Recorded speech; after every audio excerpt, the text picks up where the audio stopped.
Hello, everybody, and welcome to PTC Live.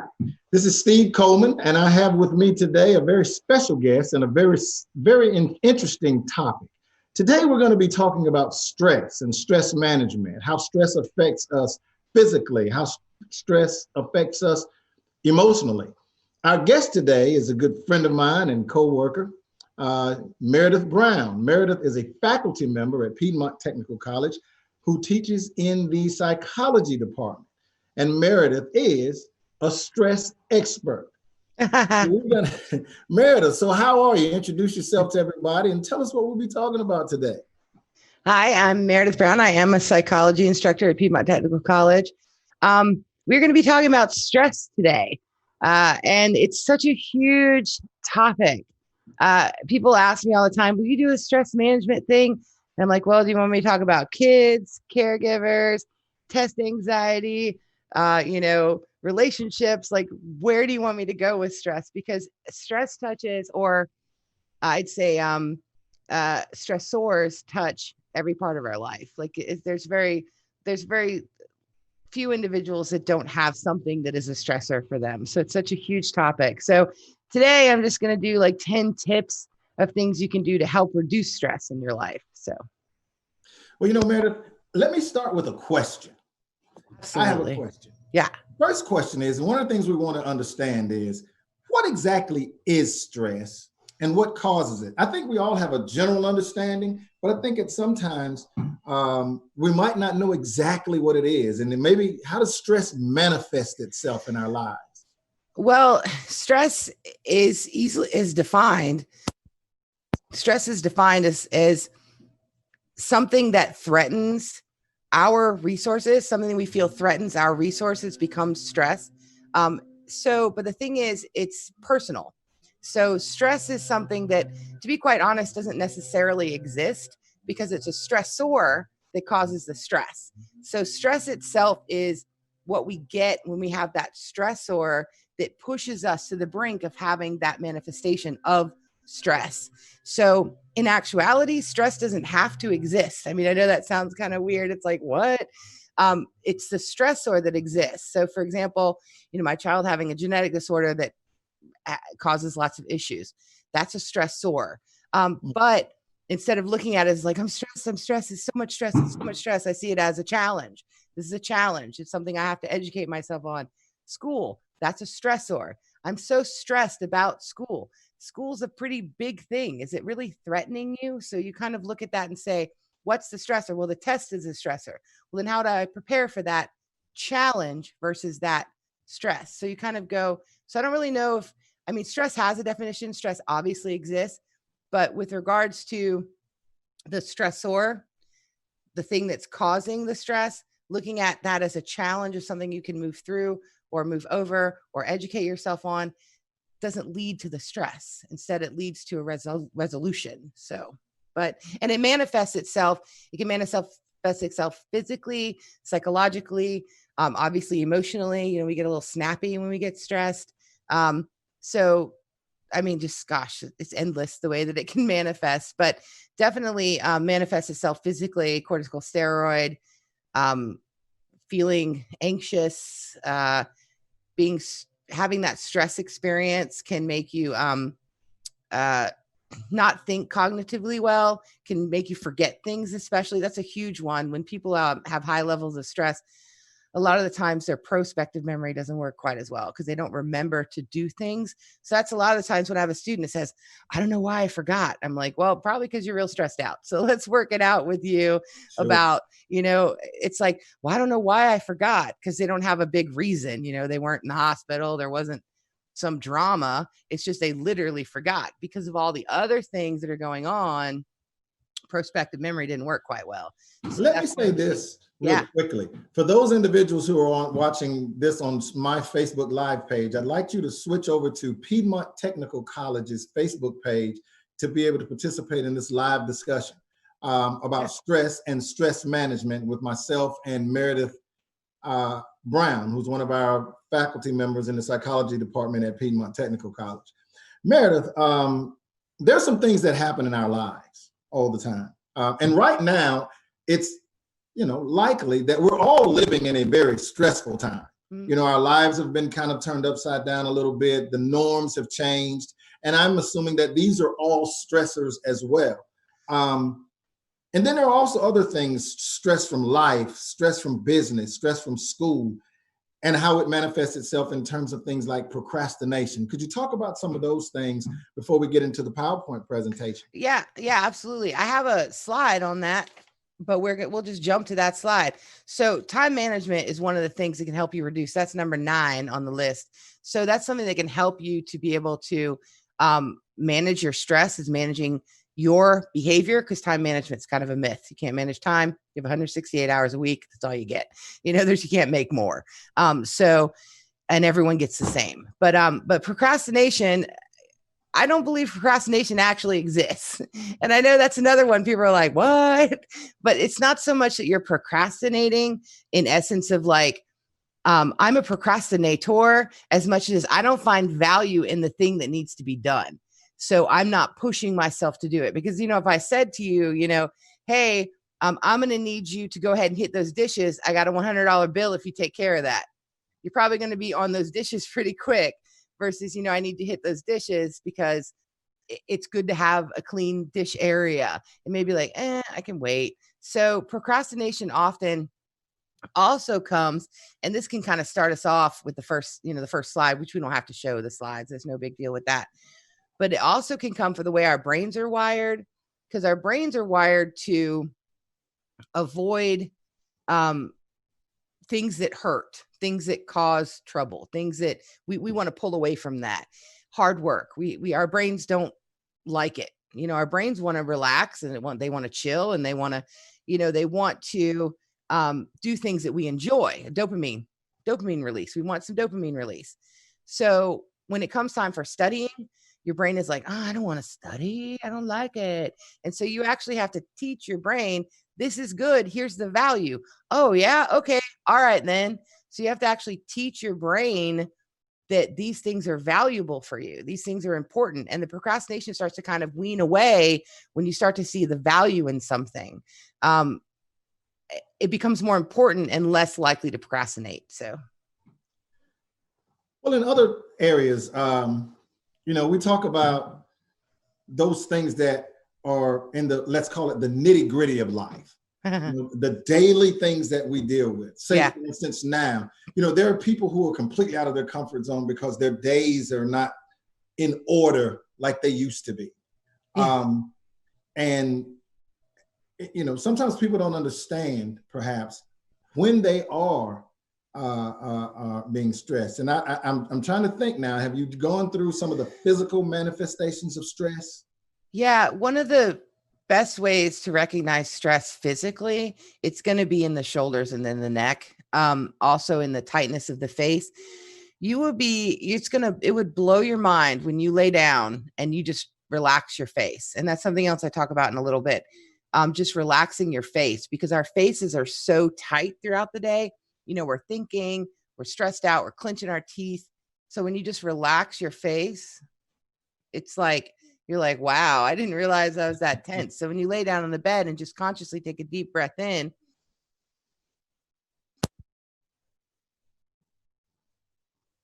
turn my mic off for the blowing out part, but blow out the breath and then relax your face, you'll be shocked at how much tension just relieves from the face. So physiologically, that's really going to be one of the quickest ways to recognize that you're starting to experience stress. You're starting to experience the physiological responses to stress. But also, like I said, forgetting, that's a big one. People will say, oh, it's my old brain.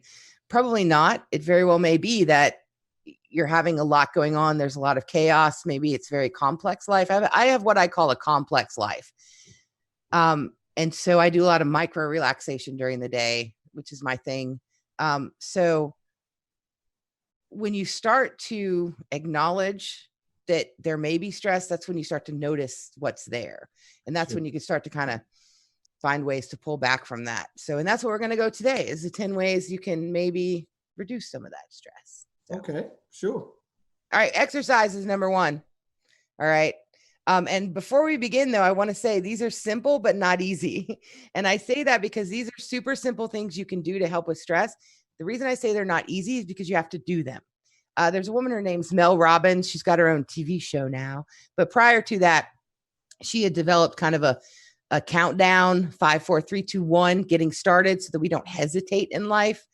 For example, like getting out of bed, hitting that snooze alarm 5 times, instead just going 5, 4, 3, 2, 1, I'm out of bed. So I kind of want people to think of this in the framework of that 5, 4, 3, 2, 1, and that framework of not hesitating and just doing and taking charge as well. That's the other thing that comes along with stress management, because we make conscious choices to do things. We make conscious choices to, instead of walking, I walk every day for stress management. But I made a conscious choice today to eat food that was probably not so healthy. So the walk didn't me do any good for weight loss, but it did me great for some stress management. So yeah, so we make conscious choices every day to do things. So you got to make this intentional, reducing your stress, looking at things differently. It's got to be intentional. So the first one is exercise. And the 2 things I have with that is yoga, stretching, and then walking 30 minutes a day. 2 super easy, super simple, easy if you get out there, things to do. You just have to kind of jumpstart. Now, what that does is yoga has actually been shown, clinically significantly shown, to reduce cortical steroid production in your body, increase dopamine, increase a lot of the neurotransmitters that are positive, serotonin. So, and that's simple yoga. I'm not talking like knots and all the weirdness. I mean, we're talking like you could do it right now, actually, Steve, to show people. It's called the warrior pose, but I'm not going to make you do that. I'm going to let you off the hook today. You talk about corticosteroids, and then you talked about another big old word that that is the opposite or antithesis of corticosteroids. How do those 2 things affect the body during stressful times? Okay, so cortisol steroid basically wreaks havoc on your body because it puts it into a fight, flight, freeze type response. Okay. Fight, flight, you have fight, flight, and freeze. Your fight response, is the, all right, come on, like we're going to take it on. Like that's like, I'm going to defend. The flee is, okay, I'm out of here, I'm going to run. And then the freeze, which is what a lot of people experience when it's something you can't do anything about, that like just frozen. And a great example of this is like going into the grocery store. I have people that are telling me kind of, they start to experience a lot of panic just when they walk in, like, people masked, and when the truth is, I mean, you don't catch the virus the moment you walk into a store and walk out. So why am I having a hard time breathing because I just caught the virus? That's irrational. So you got to kind of pull yourself back from that. But the corticosteroid puts your body into, and norepinephrine is also being delivered. Adrenaline's being pumped whenever you get into that stress response. And of course it goes a lot deeper. I mean, you get into you have the alarm phase, all of that. So, but that's basically what's happening. And then the oxytocin, which is, and then also when corticosteroid is released, your blood vessels constrict, heart constricts, your breathing gets shallower. Is this the proverbial panic attack? Well, not quite a panic attack. It's just a stress response. It can be a panic attack. I mean, it can turn into that for sure. It's all the things that your body is doing when it's in fight, flight, or freeze. Your mouth gets dry, your eyes get dry. One of the reasons, like in old Western movies where it'd be like, you're going down, and like the person would wet themselves. That's not uncommon when people get into a high stress response because your bladder's releasing because it's like, I'm going to need to run, So, but the thing is, we don't really need that anymore. When somebody cuts us off on the road, it's like, why are we, rah, rah, rah, rah. We go into the stress response. We white knuckle our steering wheel and we're screaming at the car in front of us like it's a bear that's going to be attacking us, during the caveman days. It's not. It's somebody cut you off. Well, that was rude. It's not hurting them, but when you have that stress response. So that's what corticosteroid, norepinephrine, and all of that is doing. It's preparing your body to fight, flight, freeze, or to flee. Sure. Oxytocin, on the other hand, and this is so cool, oxytocin is called the cuddle drug. And we actually get down the cuddle hormone. We actually talk about that when we talk about cuddling something, which is point number 6. But I think we're going to kind of cover these as we go. When you cuddle something or hug someone, it releases oxytocin. Also, when you perceive something as a challenge, it also releases oxytocin. Your body is preparing to face that challenge. So a study that was done in Wisconsin, actually, and there's a really great TED Talk about it, and there's lots of research out there about it. But when I came across the study, I was like, what? There was a study that was done where they took individuals and they asked them their stress level, and then they followed them for 8 years. Okay. So, and they also asked them how they perceive that stress. Well, individuals said they're high stress and they are low stress, high stress, low stress. These people perceived it as stress as being a challenge. These people perceive stress as being threatening.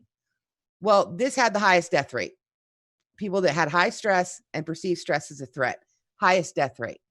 Now, we would think that low stress perceived stress as low stress and perceived stress as a challenge would be the lowest death rate, but they weren't. The lowest death rate over 8 years was people who had high stress, but considered it a challenge because they weren't falling over because of boredom. They didn't feel under challenged. So what this study showed us is that just perceiving stress differently actually changes the way your body responds. Your heart will actually, your vessels will open wider when you perceive things as a challenge. You get prepared to face the challenge versus prepared to pull away from it. So does that make sense? Yeah, that does. Okay. Let's talk about, just putting that in some real world perspective. Let's look at a couple of things. Let's look at education and preparing for school or assignments. And let's just talk about life in general and how these things manifest themselves. We talk about students and being students. Do you find that perhaps people like us who are in student development and in other areas in our campuses, not only amongst our peers when we don't look at these things, but should we be more cognizant of the fact that when we're talking with students, perhaps they are under an extreme amount of stress? We can't see it, but there should be some techniques perhaps, or some ways that we might try to assess how students are feeling and where their fears are coming from. Well, I think that bless you. Of course, that's perfect timing. I think that when we start talking about students, it's a big word, students. I mean, I put that in the they, them, those people category. I mean, honestly, you can't just say students and then have this broad student. Yeah. So then when you say a student, I go, because I say that because our students in general, anyone going to any college, any student, anywhere, we say the traditional student. I don't know if that exists anymore. Like, I don't even know. I have a lot of friends that go to 4-year institutions as students, still have full-time jobs. So I think the classic, like what traditional is, going to school full-time, your only gig is school. I think that's kind of faded out. I think that students in general are doing multiple things. I think that taking each individual student and taking a moment with them, like in my classes, I know that I do this the first day of class.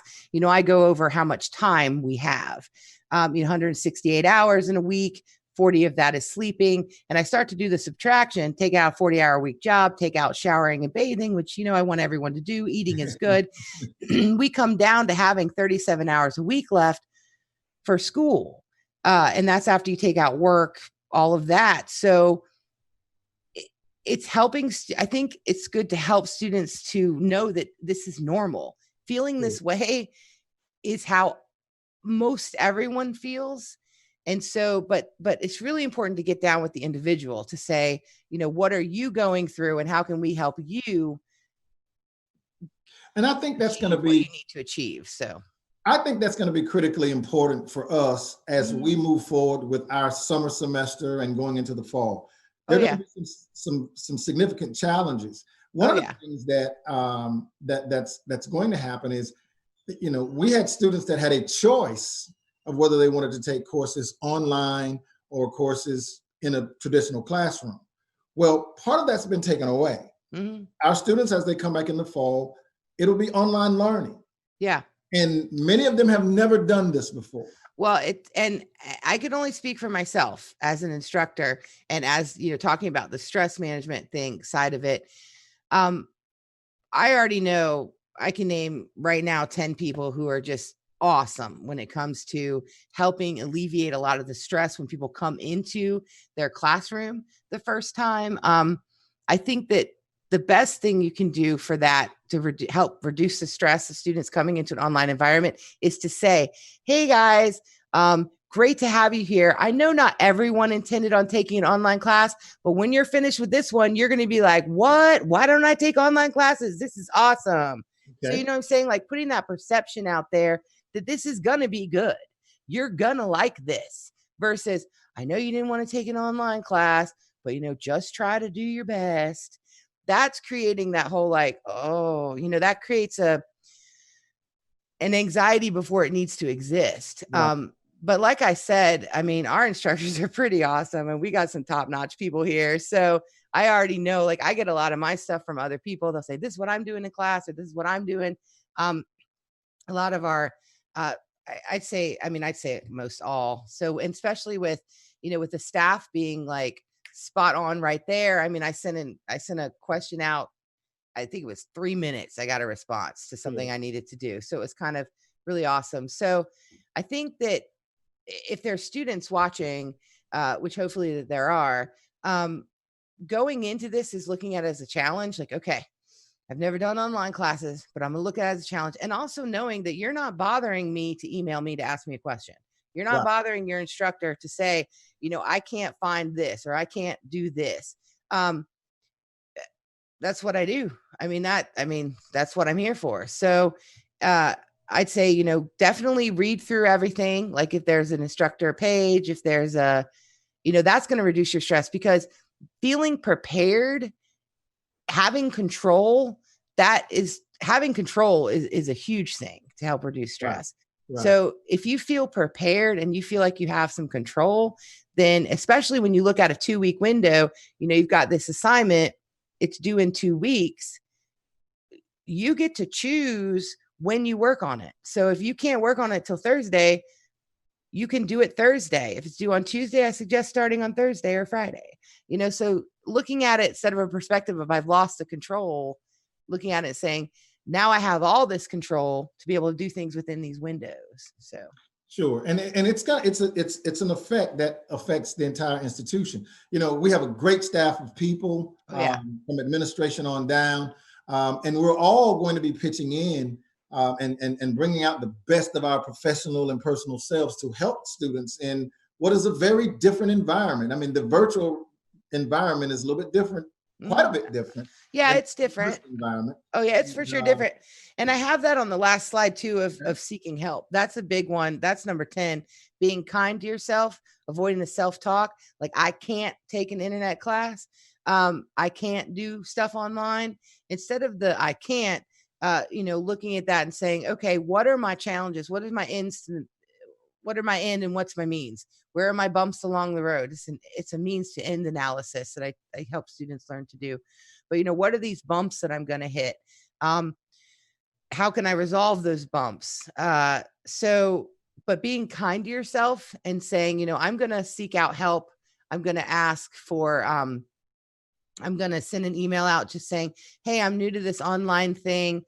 Is there any tips you can give me? I mean, I got tips, you know what I mean? So it's like, but that's one of the big things is just being kind and forgiving to yourself, you know, and keeping on track. So, but that's going to help.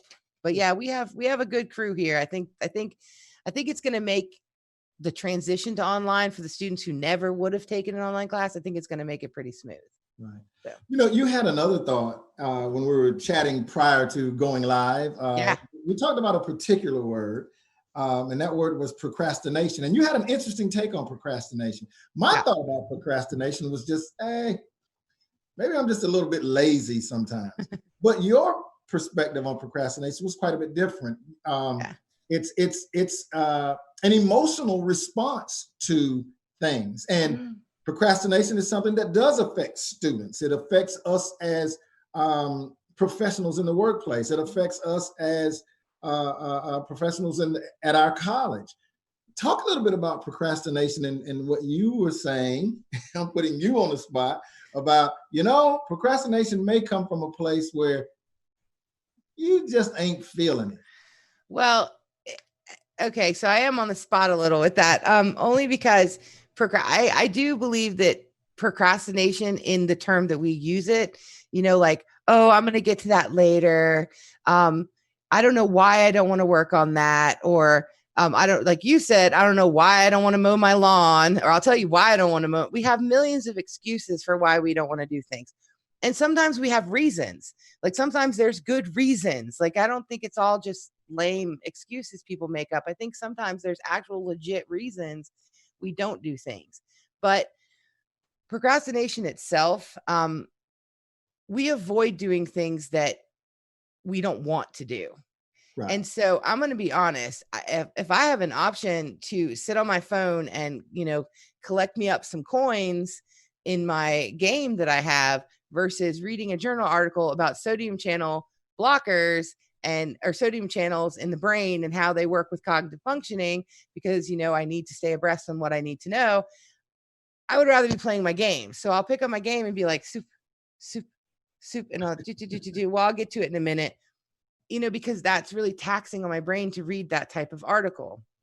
So then I'm like, well, I didn't have time to read that article. I had time.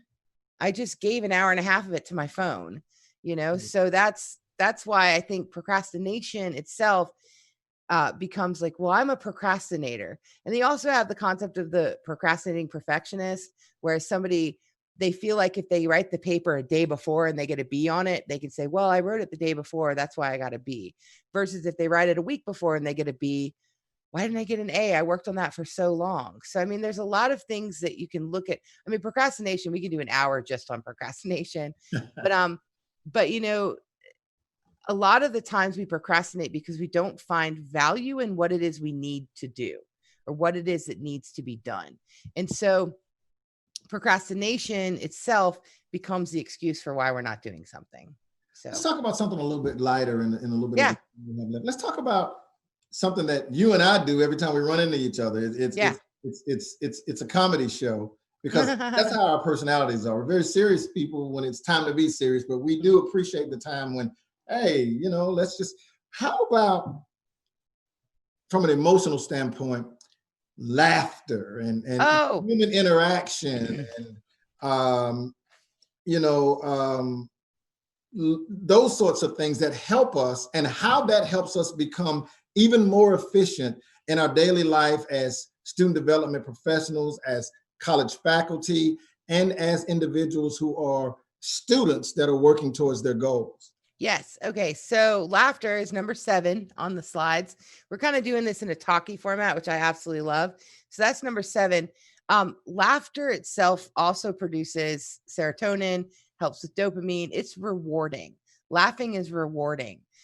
So having laughter throughout the day is really important, because it kind of takes away the seriousness of not the seriousness of the situation, but the feeling of heavy because of the situation.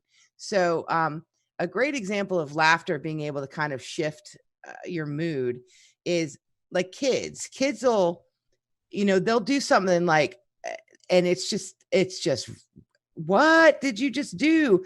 But then they'll look at you like, what? And you just start, you're trying not to laugh because, it's like, but then you can't quite be so mad at them because, you got that chuckle.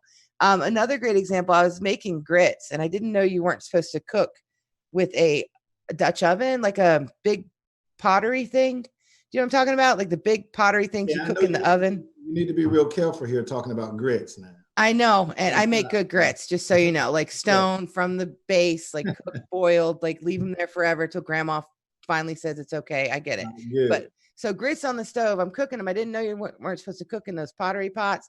So when I picked the pot up, the bottom just busted out. And I had about 1.5 gallons of grits, because I was actually making them for that. That's why I didn't bring grits that day. I was making them for that wellness thing we do at the college. Sure. And the bottom fell out and grits went everywhere. And I just started laughing. Well, my friend was like, "Rah!" Like he got so angry. And I'm like, dude, it's grits. I was like, I'm going to be finding grits for the next 10 years of my life. And sure enough, I still find grits on my stove. Like I'll find a random grit and I'll be like, that's from 6 years ago, so finding the laughter in things that happen. And another great example of laughter really reducing, and I'm not going to cry when I tell the story. I don't usually tell the story because it is emotional, is that we had a parent of ours in our support group.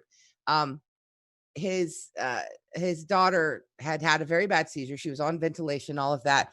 And he wrote, I just don't know how I'm going to get through this. And the grandmother wrote, I just can't wait to hear the chicken song again, and posted a video of her going, I have a chicken sandwich, my chicken sandwich. and I laughed, and I wrote under there, I was like, this is so adorable. And he wrote, thank you for the smiles. And so it seems like such an occasion that you wouldn't be doing that.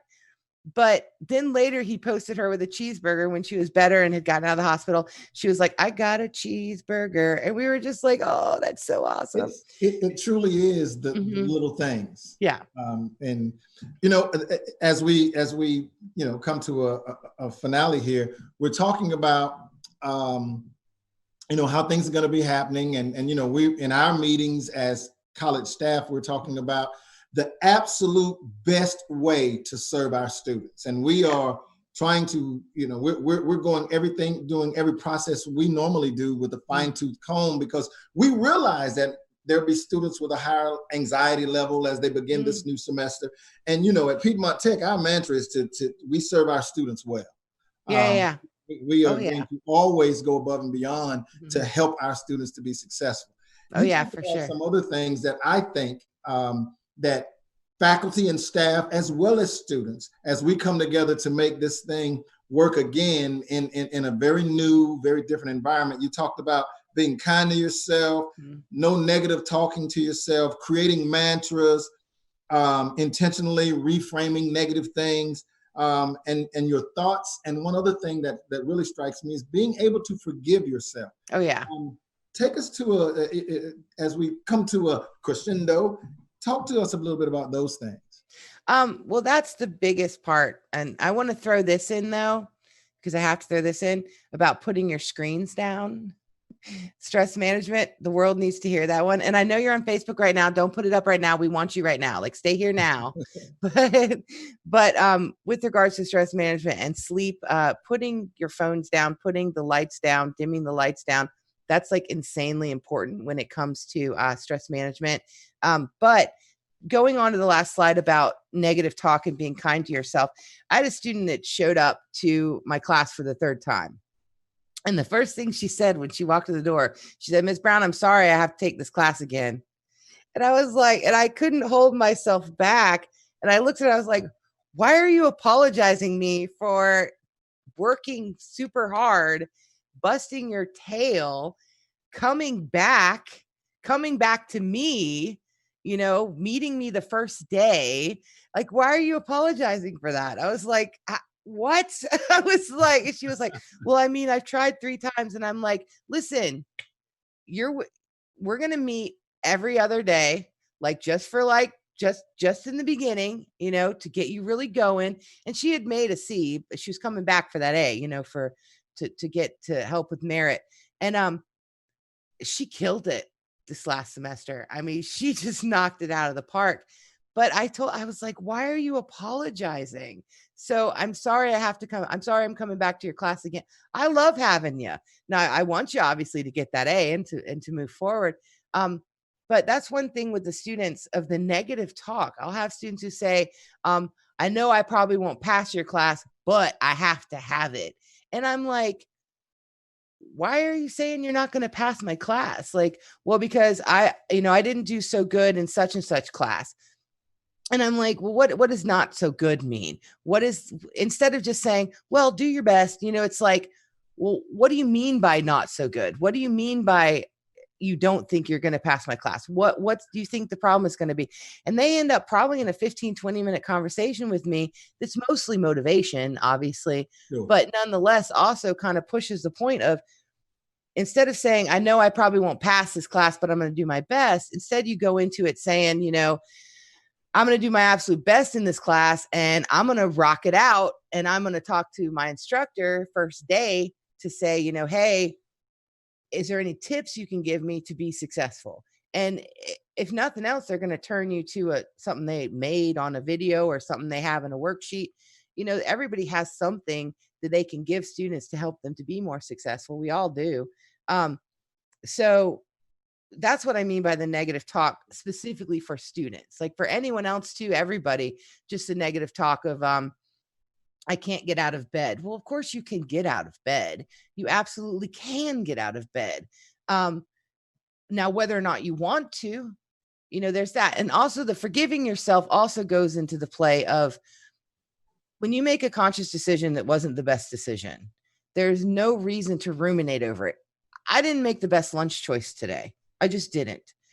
But that doesn't mean I have to make that same choice tomorrow. And that's the same with students who come in and say, I didn't do well on that placement test. I can't go to college.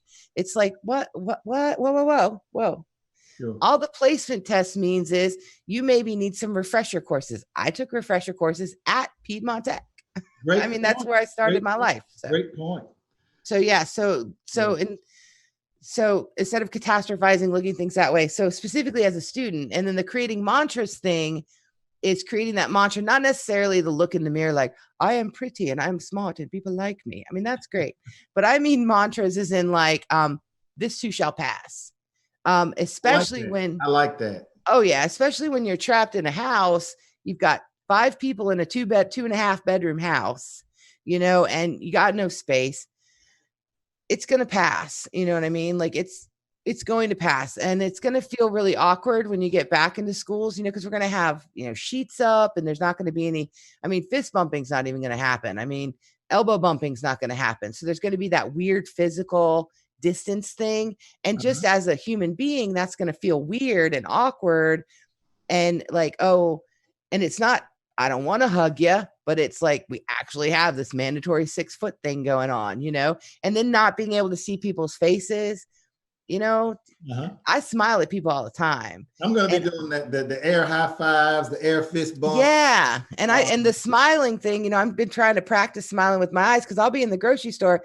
And one of the ways I diffuse situations all the time is I just smile at somebody like, I know my kid's being wild. I get it. I'm with you, but we can't see the smiles, so we're missing out on that because we're wearing the masks and things. So I think a lot of things have changed, but intentionally reframing those thoughts as in like, going into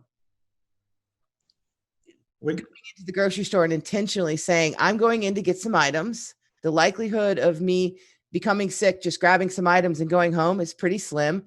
No reason to panic about it. I'm going to take some deep breaths, go in, do what I need to do, get out. So reframing that negative mantra that's in your head of, I'm freaking out, I'm going to the store. I'm freaking out, I'm going to the store, to I need things. I want things for my house. I got to eat. So I'm going to take care of this and get back home, not linger, but so. Wow. We could go on all day about this. I know, right? We don't have enough time, and maybe we'll have to come on together again. Okay. One of the things that we wanted to definitely get across to everyone, to our family members at the college that are listening, and to our students and to the community, is that as we've been saying all along, Piedmont Technical College is working hard, making all the necessary adjustments to be able to serve our students to our best capacity. And we will be able to do that. For the students that'll be coming in, our returning students and our new students, we will be there. We're ready. And we're going to be doing everything we possibly can to reduce our stress so that we can make sure we lower your stress. Absolutely. And continue the great work we do towards educating and preparing our students for their futures. Meredith, I want to thank you. Thank you for having so me. much for coming on. This has been tremendous information for anybody who's listening. I've learned a lot. And going forward, keep doing what you're doing. Have a great semester. I'll see you around campus. And thank you very much. Thank you very much, Steve, for having me. I appreciate it. Excellent. And for everybody out there in PTC land, we look forward to seeing you. And we look forward to serving you. And the quality of service that we offer at Piedmont Technical College will only be greater. So we look forward to seeing you at the beginning of the semester. Do we have any questions out there, any place? Please leave us a message. This broadcast will be posted online, and we'll be monitoring it, and we will get to your questions. So thank you, and have a great day.